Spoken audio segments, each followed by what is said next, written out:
Hello, everybody here. This is Roosevelt Jean-Francois.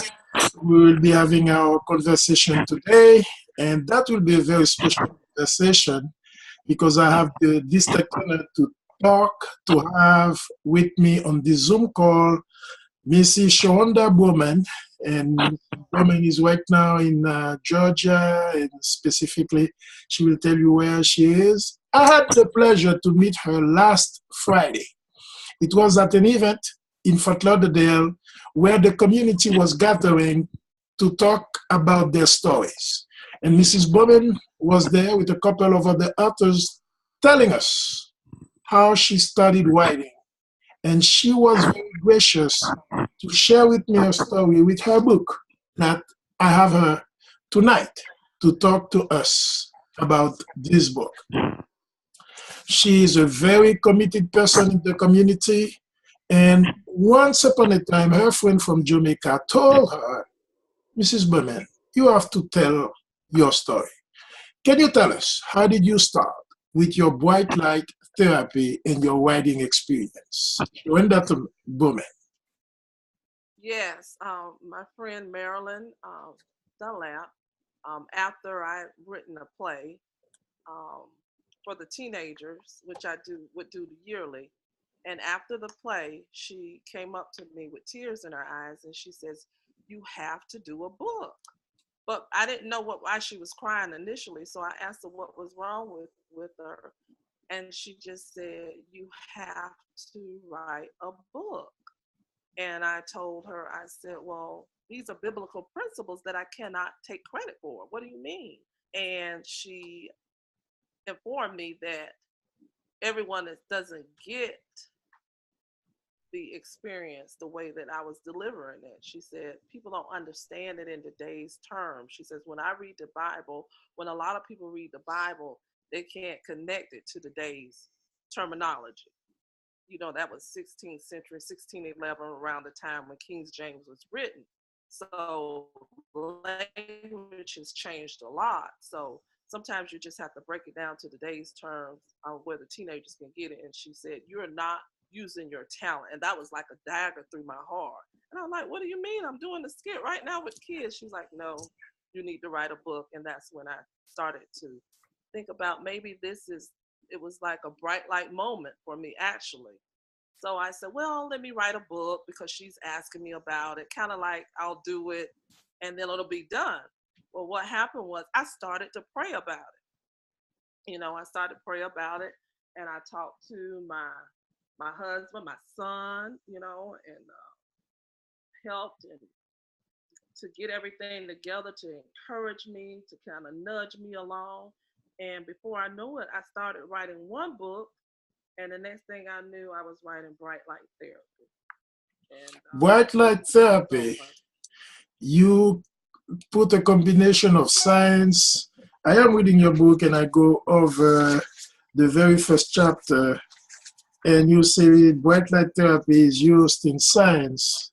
This is your way to teach people. You use your experience from science. But before we go into details in the content of the book, you told me that you considered yourself a closet writer. What does that mean? that means no one knew I really loved to write. I wrote poetry all the time from a teenager, but it's not something that I would talk about. I kept notebooks. If I thought of something or saw something, I would just quietly write it down and read it myself and just keep it in a notebook. Mm-hmm. Um, Only a handful of people knew that I loved to write.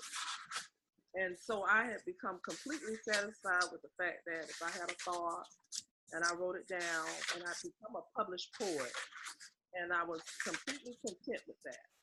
So I was just a closet writer. I told no one this is something I love to do or that something I wanted to do in the future, even a dream of mine. It's kind of in the back of my mind.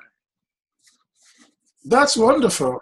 Now let's go back to bright light therapy. I understand when you had that moment, this is like your light, which was under the table. Now you put it over and shining, shining the whole world, because that's what your book is about. And you said light therapy is a way to treat seasonal affective disorders. That is mental health. You combine science, the way we understand colors, and also with our mental being, our state.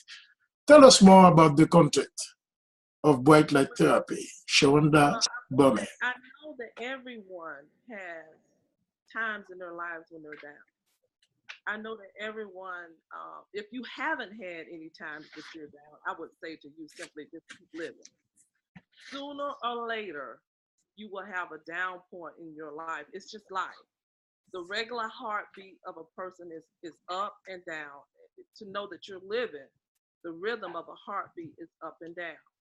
If it goes straight across, that means that you're no longer here, correct? So Yes.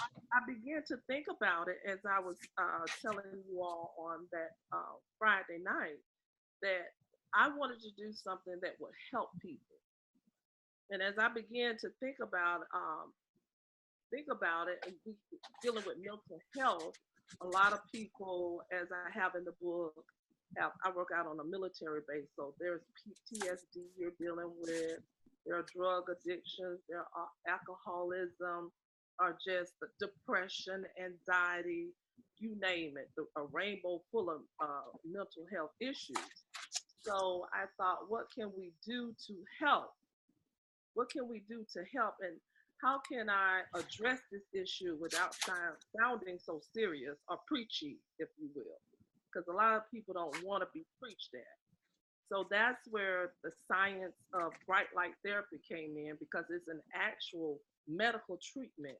Bright light therapy is a medical treatment that a doctor may use to, they make a write a prescription for depression or jet lag, like you were saying, or even people that have seasonal disorders. A lot of people have a problem, like in Alaska, it's dark most of the day.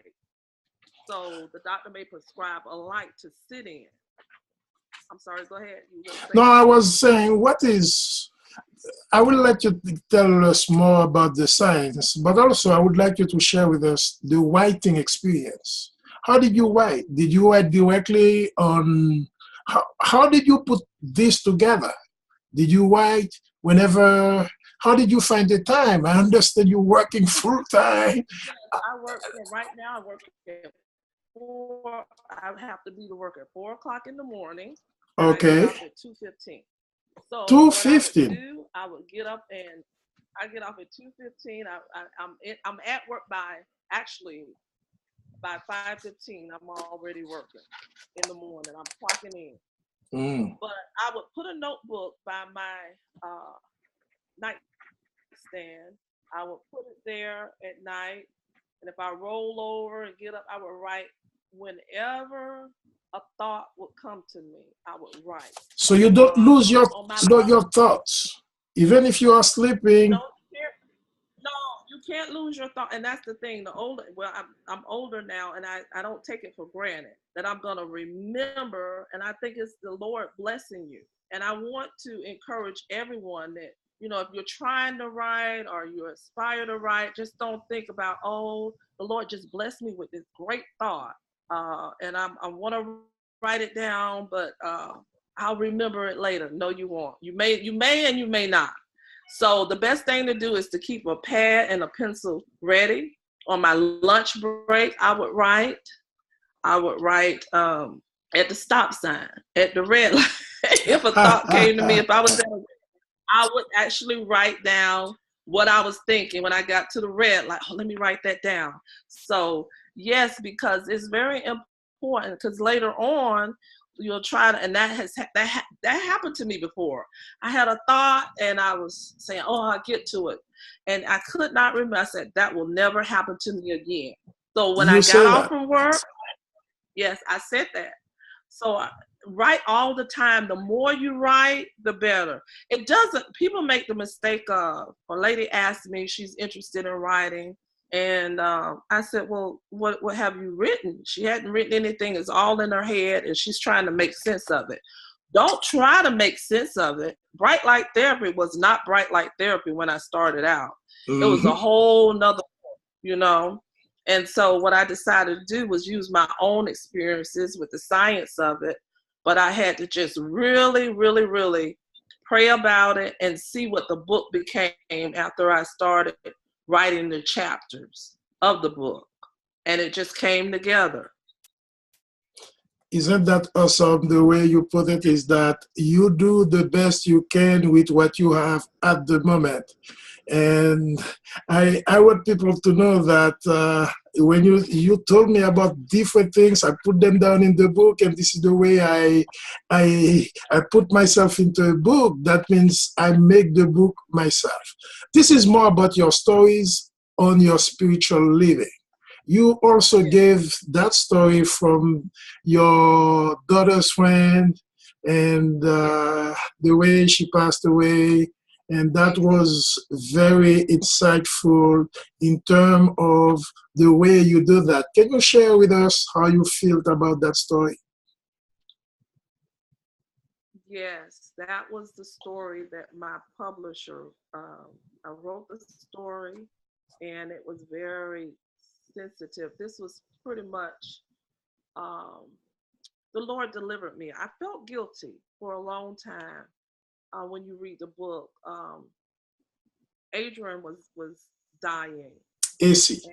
and AC, we call her AC, and her mother called me up one day and said she wanted me to go to a doctor's appointment with her.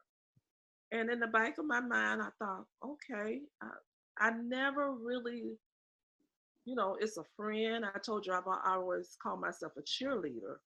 What else, I cheered everybody on, my friends, my children, my husband. I'm just a cheerleader standing in the background. So if she needs me to go to the doctor with her, never thought about, okay, what's the problem? Why am I going to a doctor's appointment? Just she asked me and I'll be there. When I got there, her husband was there also. And I thought to myself, well, I'll just wait in the waiting room. Not so. She beckoned for me to come on with them. And we were at the Houston Clinic here in Columbus, Georgia, renowned place of business medical, um, as far as their expertise.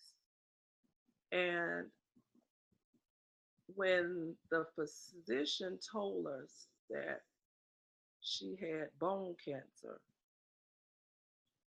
then I knew why I was there, because her mother is a nurse, so she became a nurse.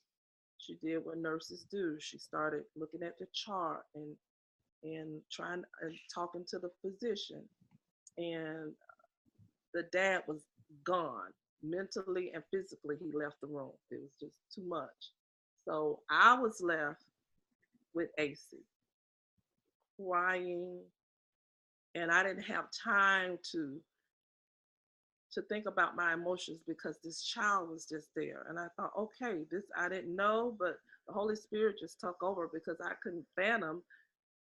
I couldn't wrap my brain around everything. So I remember taking her out of the room and walking into the ladies' room with her.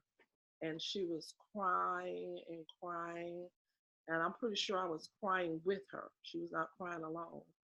And I asked her one question: do you trust God? And she cried and cried and cried and cried and cried.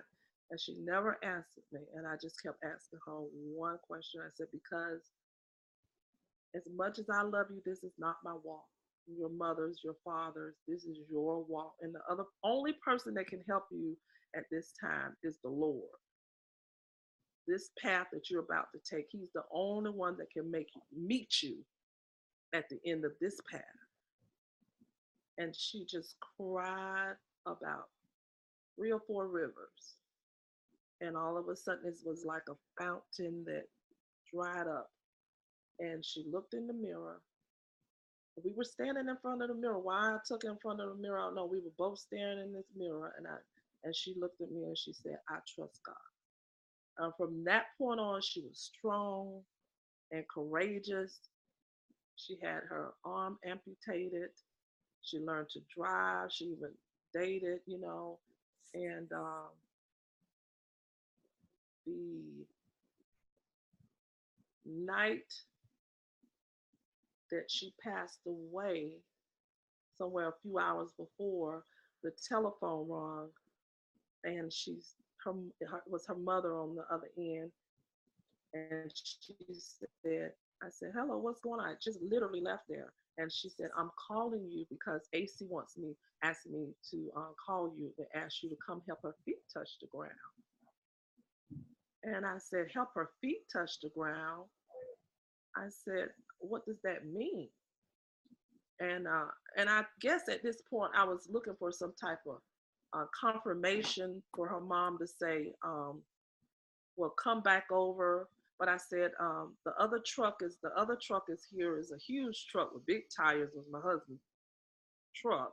And I did not want to drive. So I just said to her, well, I guess I won't come back out. It was probably like 1 o'clock in the morning, I guess.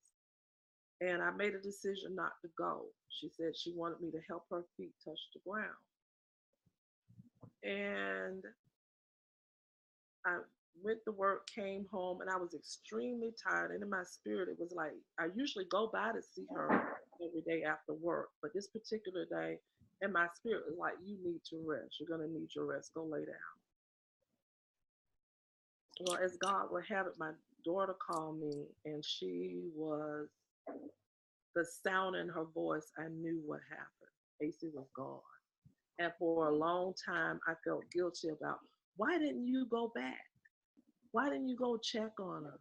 Why didn't you go see what did it mean to help her feet touch the ground? I mean, I've wrestled with that. Did she want me to literally put her feet on the ground so that she can feel her feet on the ground, her body weight one more time? Was she slipping away from this life to another life? Did she need help grasping the idea of I'm leaving here and I want somebody to be here, going into Abraham's bosom? And for a long time, I did not address that because my publisher, initially, when I wrote it, said to me, I want you to go back to that story and I want you to explain exactly how you were feeling. And I thought I didn't want to deal with the emotional baggage of it my own self.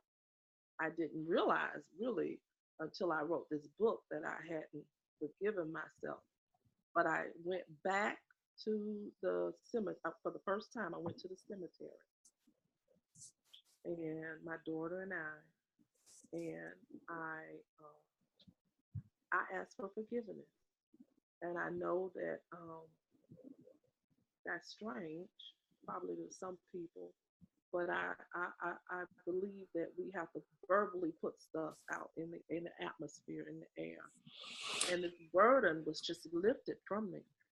You know what? I really like the way, even now, I feel what you felt, and even the way that you are describing at the moment, the feeling, and I feel the tension. And this is what happened to the author, to the writer. Your body becomes body of your story. And I can't wait for you who are watching this program to go after this book. You can go online with Amazon and download it and find it. This is a very bright story from our own Sherronda Bowman. I encourage you. And now, what is next? How do you see yourself? I understand. Of course, it takes some loneliness to write a book. It takes something with yourself to isolate yourself. But as soon as you give birth, you liberate yourself from this. Now it's not yours anymore. So now, what are you doing to promote that book for you yourself? You have more success and for more people to know about that story. Well, right now, that's why I'm thankful to you for because you out there, Mr. Roosevelt approached me after meeting me, and he basically told me he read the book and he wanted to share it. So I'm very grateful to you. My son is helping me, Royale, right now to manage. I was never a social media person, and Now you are. now. And he was like, Mom, you got to get this book out here. You got to do this. And he said to me, the book is really good, Mom. And my niece, now remember, I've been their cheerleader all these years. My son, my nieces, my daughters.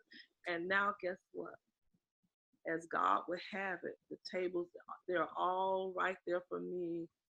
Go, Mom, go, Auntie, go, sister, my sisters and brothers in Christ. And it is an awkward feeling for me because I'm not used to, you know, somebody nudging me on. I'm used to go fight, win for everybody else. Literally, my children, when they ran track, guess I would be literally running along the sideline with them, literally, not Yeah. stand still. They're That is the running like moms, the I'm running. soccer moms, the little league mom, and Yes, so forth. You are the trailblazer. You are the cheerleader. You are the one making the most noise in in the exactly. audience. But now today you are the silent one and having other ones making noise for you. That's what I understand, Glory, and that is glory. outstanding. That is outstanding. So now, if I want this book, where can I find it? This book is on Amazon. It's in Barnes and Noble. Um, this book is anywhere that books are sold. You just simply have to say Bright Light Therapy, Sherronda Bowman. Also, it's with College Boy Publishing. So it's just a beautiful thing. Or you can email me at sherrondabowman.com. All my social media is Sherronda Bowman. SHERRONDA, last name Bowman, BOWMAN. And the thing that makes me so grateful is that people have already come up to me and say the book has touched them, the book has helped them. I Friday night, a woman just received the book. She was sitting there reading it, and she started talking about Michael. She was like, "Oh my goodness, my!" I was like, "You read it already?" Yeah, She I was read it. I read it the very same night. I read it the very same night, and if you see, I have a couple of pages I wrote. Say, oh, that reminds me this. I remember when you talk about AC, and it's time to let her go, and where sometimes you have to surrender because there is nothing you can do. That reminds me one of my friend who died of HIV/AIDS, and really like, that at a specific moment we had to let her go. you have to let it go because I'm gonna tell you what, if you don't, the enemy uses that negative energy to pull you down. That's right, and And this is why the power. either I believe there are two great is positive and is negative. I will come on out and say it clearly. There's a spirit of Satan and there's a spirit of God. Now, Satan uses the same situations we have to bring you down, to put fear and doubt and guilt Mhm. in your mind. And sometimes you don't know it's there. And the Lord uses those same experiences to strengthen you. You have a story to tell, you can help somebody else along. And that's where I am now. No more guilt, no more living in the past. You're thankful for the time that you had with people, and you don't take people for granted anymore. People don't last always. And that's what I tell people. Your story is yours. It's unique. And this is your pain that will become your gain. And sometimes your test will become your testimony. You And better your say unique it. and You your better unique mess will become your message. Go ahead. you better say it. You better say it. Glory to God. And Amen. I want everybody to let the spirit, the positive spirit lead, not the negative, and be wise. Be wise. Listen to wisdom. She's out there talking. Listen to her. This is our first conversation with Sherronda Bowman. I encourage you to go online to search for this book, Bright Light Therapy. You're listening. You can follow my blog, RooseveltJean-Francois.com. I write about people, about their stories, what they tell me, what I learned from them, and how they inspired me and others to do the best that we can do. And sometimes you meet people, and that's what life is about. This is a wonder. Every day is a wonder. When you meet people and you ask them questions, you discover more than what your eyes can see. This has been a pleasure talking to you today, and we stay in touch, and congratulations. Thank you. God bless you. Thank you. And that's Sherronda. You can also reach Bowman.com. Thank you so much, Roosevelt. God bless you. Be well.